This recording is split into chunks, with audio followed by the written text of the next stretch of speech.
बोलो श्री गणेश भगवान की जय। भोले भंडारी की जय। विष्णु भगवान की जय। पवन पुत्र हनुमान की जय। और भगवान शनिदेव की जय। हिंदू धर्म के अनुसार शनिवार के दिन भगवान शनिदेव की पूजा की जाती है। शनि का व्रत करके और उसकी कथा सुनकर शनिदेव की अनुकंपा बनी रहती है और व्यक्ति के सभी दुख दूर होते हैं। तो आइए उनकी कथा को श्रवण करते हैं। एक समय में स्वर्गलोक में सबसे बड़ा कौन है कि प्रश्न पर 9 ग्रहों में वाद विवाद हो गया। विवाद इतना बड़ा कि परस्पर भयंकर युद्ध की स्थिति बन गई। निर्णय के लिए सभी देवता देवराज इंद्र के पास पहुँचे और बोले, हे देवराज, आपको निर्णय करना होगा कि हम में से सबसे बड़ा कौन है। देवताओं का प्रश्न सुन इंद्र उलझन में पड़ गए। उन्होंने सभी को पृथ्वी लोक में राजा विक्रमादित्य के पास चलने का सुझाव दिया। इंद्र बोले, मैं इस प्रश्न का उत्तर देने में असमर्थ हूँ। हम सभी पृथ्वी लोक में उज्जैनी नगरी में राजा विक्रमादित्य के पास चलते हैं। उनके सिंहासन में अवश्य ही कोई जादू है कि उस पर बैठकर वे भेदभाव रहित न्याय करते हैं। इससे वह अत्यंत लोकप्रिय हैं। फिर देवराज इंद्र सहित सभी ग्रह उज्जैनी नगर राजा विक्रमादित्य के दरबार में पहुँचे। वहाँ स्वयं राजा विक्रमादित्य ने उनका स्वागत किया। महल में पहुंचकर जब देवताओं ने उनसे उनका प्रश्न पूछा तो राजा विक्रमादित्य भी कुछ देर के लिए परेशान हो उठे, क्योंकि सभी देवता अपनी अपनी शक्तियों के कारण महान थे। किसी को भी छोटा या बड़ा कह देने से उन्हें क्रोध के प्रकोप से भयंकर हानि पहुंच सकती थी। अचानक राजा विक्रमादित्य को एक उपाय सूझा। उन्होंने विभिन्न धातुओं जैसे सोना, चांदी, कांसा, तांबा, सीसा, रांगा, जस्ता, अभ्रक व लोहे के 9 आसन बनवाए। धातुओं के गुणों के अनुसार सभी आसनों को एक दूसरे के पीछे रखवा कर उन्होंने देवताओं को अपने अपने सिंहासन पर बैठने को कहा। उन्होंने कहा, जो जिसका आसन हो ग्रहण करे। देवताओं के बैठने के बाद राजा विक्रमादित्य ने कहा, आपका निर्णय तो स्वयं हो गया। जो सबसे पहले सिंहासन पर विराजमान है वही सबसे बड़ा है, तथा जिसके बाद में है वो सबसे छोटा है। चूंकि लोहे का आसन सबसे पीछे था, इसलिए शनिदेव समझ गए कि राजा ने मुझे सबसे छोटा बना दिया है। राजा विक्रमादित्य के निर्णय को सुनकर शनिदेव क्रोधित होकर बोले, राजा विक्रमादित्य, तुमने मुझे सबसे पीछे बैठाकर मेरा अपमान किया है। तुम मेरी शक्तियों से परिचित नहीं हो। सूर्य 1 राशि पर 1 महीना, चंद्रमा 2 महीना 2 दिन, मंगल 1.5 महीना, बुध और शुक्र 1 महीना, बृहस्पतिवार 13 महीने रहते हैं। लेकिन मैं किसी भी राशि पर 2.5 वर्ष से लेकर 7.5 वर्ष तक रहता हूँ। बड़े बड़े देवताओं को मैंने अपने प्रकोप से पीड़ित किया है। अब तू भी मेरे प्रकोप से सावधान रहना। राम को 7.5 के कारण ही वन में जाकर रहना पड़ा था और रावण को 7.5 के कारण ही युद्ध में मृत्यु का शिकार बनना पड़ा था। उसके वंश का सर्वनाश हो गया था। राजा, अब तू भी मेरे प्रकोप से नहीं बच सकेगा। मैं तुम्हारा सर्वनाश कर दूंगा। राजा विक्रमादित्य शनि देवता के प्रकोप से थोड़ा भयभीत हुए, लेकिन उन्होंने मन में विचार किया कि मेरे भाग्य में जो लिखा होगा ज़्यादा से ज़्यादा वही तो होगा। फिर शनि के प्रकोप से भयभीत होने की कोई आवश्यकता नहीं है। जो कुछ भाग्य में होगा देखा जाएगा। इसके बाद अन्य ग्रहों के देवता तो प्रसन्न होकर चले गए, परंतु शनिदेव बड़े क्रोध के साथ वहां से विदा हुए। राजा विक्रमादित्य पहले की तरह ही न्याय करते रहे। उन्हें राज्य में सभी स्त्री पुरुष बहुत आनंद से जीवन यापन कर रहे थे। कुछ दिन ऐसे ही बीत गए। उधर शनि देवता अपने अपमान को भूले नहीं थे। कुछ समय बाद विक्रमादित्य से बदला लेने के लिए एक दिन शनिदेव ने घोड़े के व्यापारी का रूप धारण किया और बहुत से घोड़ों के साथ उज्जैनी नगर पहुंचे। राजा विक्रमादित्य ने राजा के किसी घोड़े के व्यापारी के आने का समाचार सुना तो अपने अश्वपाल को कुछ घोड़े खरीदने के लिए भेजा। अश्वपाल ने वहां जाकर घोड़ों को देखा तो बहुत खुश हुआ, लेकिन घोड़ों का मूल्य देखकर उसे बहुत हैरानी हुई। घोड़े बहुत कीमती थे। अश्वपाल ने जब वापस लौटकर इस संबंध में बताया तो राजा विक्रमादित्य ने स्वयं आकर एक सुंदर व शक्तिशाली घोड़े को पसंद किया।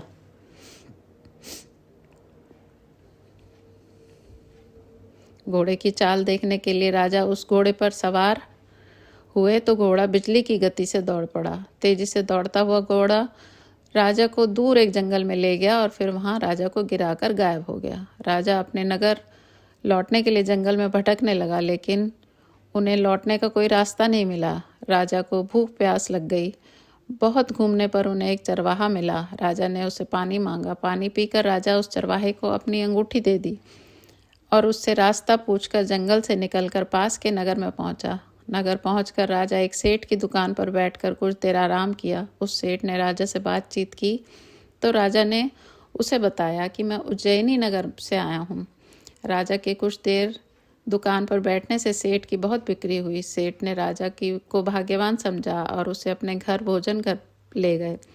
सेठ के घर में सोने का हार खूंटी पर लटका हुआ था। राजा को उस कमरे में छोड़कर सेठ कुछ देर के लिए बाहर चला गया। तभी एक आश्चर्यजनक घटना हुई। राजा को देखते देखते खूंटी सोने के उस हार को निगल गई। सेठ ने जब हार गायब देखा तो उसने चोरी का संदेह राजा पर किया और अपने नौकरों से कहा कि इस परदेशी को रस्सियों से बांधकर नगर के राजा के पास ले जाओ। राजा ने विक्रमादित्य से हार के बारे में पूछा तो उन्होंने बताया कि उसको देखते ही देखते खूंटी ने हार को निगल लिया। इस पर राजा क्रोधित हुए और उन्होंने चोरी करने के आरोप में विक्रमादित्य के हाथ पांव कटवाने का आदेश दे दिया। राजा विक्रमादित्य के हाथ पांव काटकर उस नगर की सड़क पर छोड़ दिया। कुछ दिन बाद एक तेली उन्हें उठाकर अपने घर ले गया और उसे कोलू पर बिठा दिया। राजा आवाज़ देकर बैलों को हाँकता रहता। इस तरह तेली को बैल चलता देखकर राजा को भोजन मिलता। शनि के प्रकोप की 7.5 पूरी होने पर वर्षा ऋतु प्रारंभ हुई। राजा विक्रमादित्य एक रात मेघ मल्हार गा रहा था। तभी नगर के राजा की लड़की राजकुमारी मोहिनी रथ पर सवार उस तेली के घर के पास से गुजरी। उसने मेघ मल्हार सुना तो उसे बहुत अच्छा लगा और दासी को भेजकर गाने वाले को बुला लाने को कहा। दासी ने लौटकर राजकुमारी को अपंग राजा के बारे में सब कुछ बता दिया। राजकुमारी उसके मेघ मल्हार से बहुत मोहित हुई, अतः उसने सब कुछ जानकर भी अपंग राजा से विवाह करने का निश्चय कर लिया। राजकुमारी ने अपने माता पिता से जब यह बात कही तो वह हैरान रह गए। राजा को लगा कि उसकी बेटी पागल हो गई है।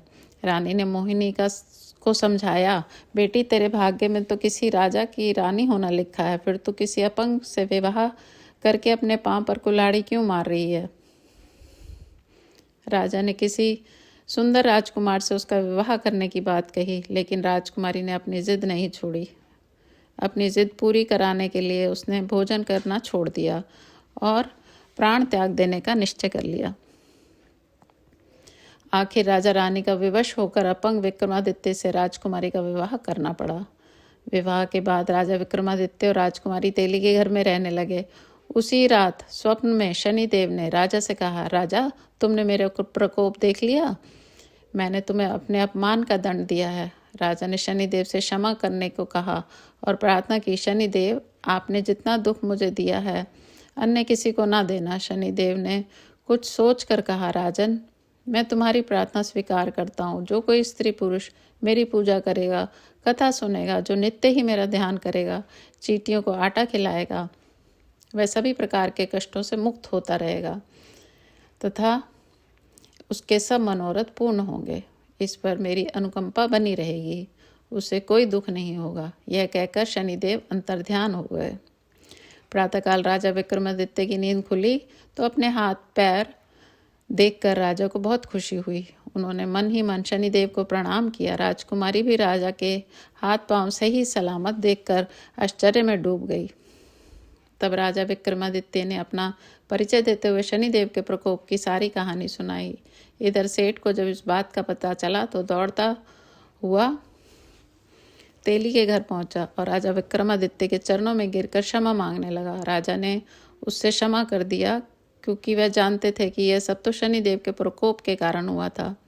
सेठ राजा को अपने घर ले गया और उसे भोजन कराया। भोजन करते समय वहाँ एक आश्चर्यजनक घटना घटी। सबके देखते देखते उस कोठी ने हार उगल दिया। सेठ ने अपनी बेटी का विवाह भी राजा के साथ करा दिया। बहुत सा स्वर्ण आभूषण धन आदि देकर राजा को विदा किया। राजा विक्रमादित्य राजकुमारी मोहिनी और सेठ की बेटी के साथ अपने नगर उज्जवनी वापस पहुंचे तो नगरवासियों ने हर्ष के साथ उनका स्वागत किया। उसी रात उज्जैनी नगर में दीप जलाकर लोगों ने दिवाली मनाई। अगले दिन राजा विक्रमादित्य ने पूरे राज्य से घोषणा कराई कि शनिदेव सब देवों के में सर्वश्रेष्ठ हैं। प्रत्येक स्त्री पुरुष शनिवार को उनका व्रत करे और व्रत कथा अवश्य सुने। राजा विक्रमादित्य की घोषणा से शनिदेव बहुत प्रसन्न हुए। शनिवार को व्रत करने तथा कथा सुनने के कारण सभी लोगों की मनोकामनाएं शनिदेव की अनुकंपा से पूरी होने लगी। सभी लोग आनंद पूर्वक रहने लगे। बोलो श्री शनिदेव भगवान की जय। पवन पुत्र हनुमान की जय। जय जय श्री शनिदेव भक्तन हितकारी, सूरज के पुत्र प्रभु छाया महतारी। जय जय जय श्री शनिदेव भक्तन हितकारी, श्याम अंक वक्र दृष्ट चतुर्भुजाधारी, नीलांबर धारनाथ गज की असवारी। जय जय श्री शनिदेव भक्तन हितकारी, सूरज के पुत्र प्रभु छाया महतारी। क्रीट मुकुट शीश रजित दिपत है लीलारी, मुक्तन की माला गले शोभित बलिहारी। जय जय जय श्री शनिदेव भक्तन हितकारी, सूरज के पुत्र प्रभु छाया महतारी।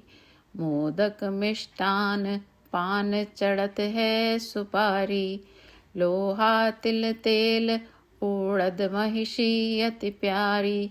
जय जय श्री शनिदेव भक्तन हितकारी, सूरज के पुत्र प्रभु छाया महतारी। देव धनुज ऋषि मुनि सुमिरन नर नारी, नाथ धरत ध्यान शरण है तुम्हारी।